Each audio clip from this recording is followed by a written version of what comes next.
کلمہ کے فرائض، کلمہ طیبہ کے فرائض، اس کے 5 فرض ہیں، 5 فرض ہیں۔ سب سے پہلا اقرار باللسان، زبان سے اقرار کرنا، یعنی یہ الفاظ پڑھنا، لا الہ الا اللہ محمد الرسول اللہ، اشہد اللہ الہ الا اللہ واشہد ان محمدً عبدہ ورسولہ۔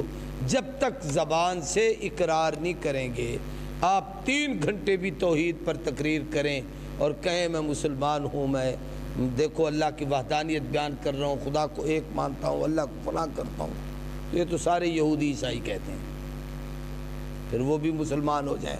نہیں، اسلام کے لیے کلمے کے الفاظ زبان سے ادا کرنا فرض ہے۔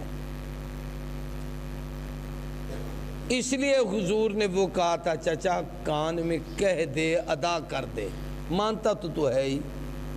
اللہ کی وحدانیت کو بھی جناب ابو طالب خوب مانتے تھے، کبھی انہوں نے شرک نہیں کیا تھا، حضور کی رسالت کے بھی قائل تھے، ہر دکھ میں حضور کے شریک رہے۔ دوسرا فریضہ تصدیق قلبی، زبان دل کی ترجمان ہو کہ دل سے اس کی تصدیق کریں، زبان دل کی ترجمان ہو۔ اگر کوئی گونگا ہے تو اس کو اشارے سے سمجھا دیا جائے۔ آج کل تو گونگوں کی جماعتیں چلتی ہیں، ماشاءاللہ وہ توحید بھی بیان کرتے ہیں، نماز بھی بیان کرتی ہیں، علم و ذکر بھی بیان کرتے ہیں، اور پوری ترتیب ان کو سکھا دی جاتی ہے کہ اگر وہ گونگا مجمع میں کھڑے ہو کے تقریر کر رہا ہو تو سارے مجمع کو سمجھا سکتا ہے کہ میں کیا بیان کر رہا ہوں۔ تصدیق قلبی۔ تیسرا فریضہ کلمے کے لفظ صحیح ادا کرنا، اس کے تلفظ صحیح ادا کرو۔ دیہاتوں میں کسی سے بھی کلمہ پوچھیں، یہ خصوصاً جو زیادہ بوڑھے ہوتے ہیں نا، اور ان کو کہو، یا عورت کسی بوڑھی کو کہو، اماں کلمہ تو سنا جی، ابا میں کچھ شرم ہم دیے، کلمہ پڑھنے میں کیا شرم ہے؟ کوئی کپڑے اتار کے بیٹھا ہوا ہے؟ کلمہ ہے، اس کو سیکھو، سیکھنے کی چیز ہے، اس کو پڑھو تو ادائیگی تلفظ درست کراؤ، لا الہ الا اللہ محمد الرسول اللہ، زبر زیر پیش حروفات کی ادائیگی، محمد الرسول اللہ کہہ دیا تو ناجائز ہو جائے گا، لا الہ الا اللہ کہہ دیا تو معنی ختم ہو جائے گا۔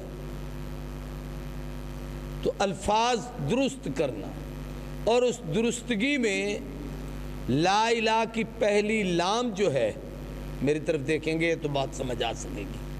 پہلا لام جو ہے نا لا الہ کا، یہ جب لکھتے ہیں تو یوں الف، پھر آگے اوپر لام، اس کے اوپر پھر ایک یوں لمبی کھڑی مد، اور درمیان میں ایک یوں کھڑی زبر بھی۔ لام کے ساتھ الف بھی ہے، پہلے لام ہے، آگے ایک الف ہے، اوپر مد ہے، پھر ایک کھڑی زبر بھی ہے۔ اس کو کہتے ہیں 4 الفی مد۔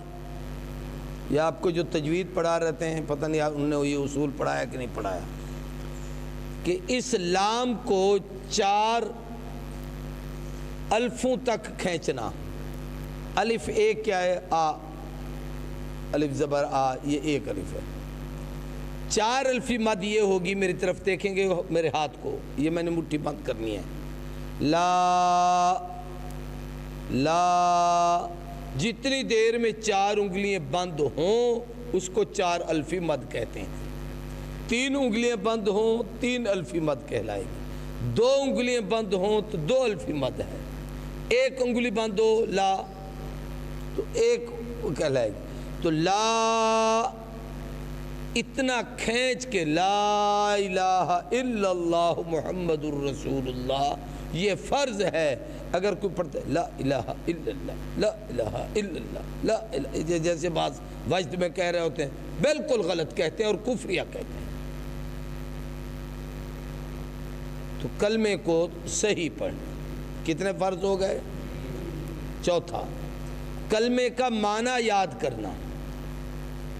ایک ہے اس کا مفہوم جو ہمیں تبلیغ والے یاد کرواتے ہیں کہ اللہ سے سب کچھ ہونے کا یقین، غیر سے کچھ نہ ہونے کا یقین، نبی کریم صلی اللہ علیہ وسلم کے طریقوں میں 100% کامیابی کا یقین، غیر کے طریقے میں 100% ناکامی کا یقین۔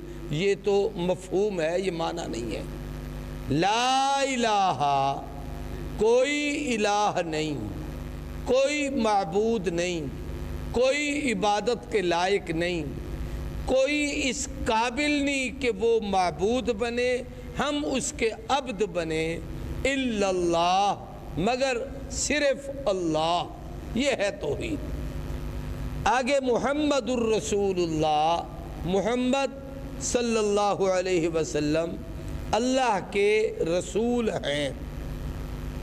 یہ معنی پورا یاد کرنا، اور رسول کا بھی معنی کریں تو زیادہ حسن ہوگا۔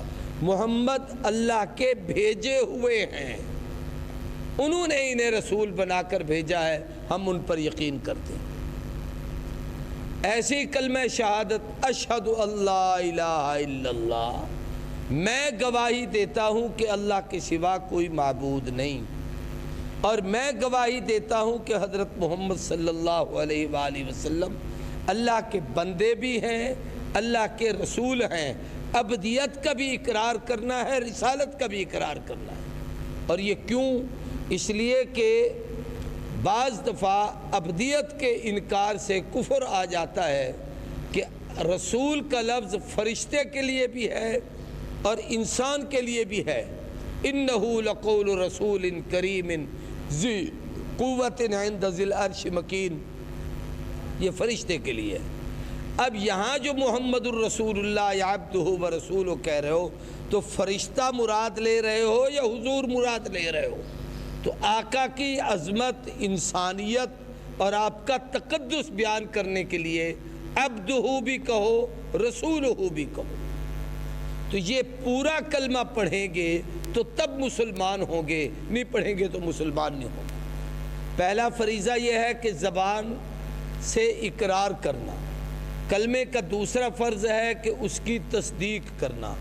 تیسرا فرض ہے کہ اس کے تلفظ کو درست ادا کرنا، اور اس کی پہلی لام کو 4 الفی مد کے برابر لا الہ الا اللہ اتنا کھینچنا۔ اور پانچواں چوتھا یہ ہے کہ اس کے معنی کو یاد کرنا۔ اور پانچواں ایک بڑی اہم چیز ہے، اس کو ذرا غور سے سمجھیں۔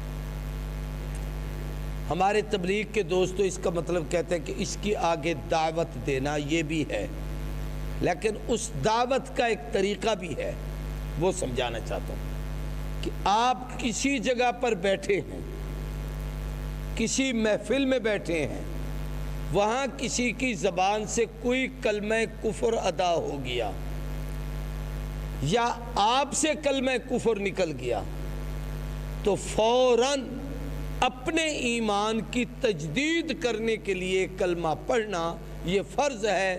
اور اگر اس کفریہ کلمے کے بعد آپ نے اپنے ایمان کی تجدید نہیں کی تو نکاح بھی ختم ہو جائے گا، ایمان بھی ختم ہو جائے گا۔ اس لیے پھر نکاح کی بھی تجدید کرنی پڑے، تو فوراً اس کی تجدید کریں کہ، اور تجدید کا معنی یہ ہوگا کہ اللہ یہ جو کچھ میں نے کہا اس سے میری توبہ، میرا اس کے ساتھ کوئی تعلق نہیں، یا یہ جو کفر کہہ رہا ہے میرا اس کے ساتھ کوئی تعلق نہیں، اے اللہ مجھے معاف کر دے۔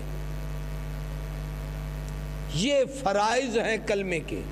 اگر ان کے بغیر کوئی شخص کلمہ پڑھتا ہے، یا جیسے ہم عام طور پر پڑھتے ہیں، تو ہم جب جیل میں تھے ایک دفعہ، بڑی پرانی بات ہے، تو میں نے کلمے کے فرائض پڑھائے، تو سپریڈنٹ جیل مجھے کہتا ہے مولانا آپ کا شکریہ کہ آپ نے اتنے دن رہ کر ہمیں مسلمان تو کر دیا، آپ نہ بتاتے تو ہم مسلمان بھی پتہ نہیں ہوتے نہ ہوتے، ہمیں تو اتنا ہی پتہ نہیں تھا، یہ تو آج آپ نے بتایا کہ کلمے کے بھی کوئی فرض ہیں۔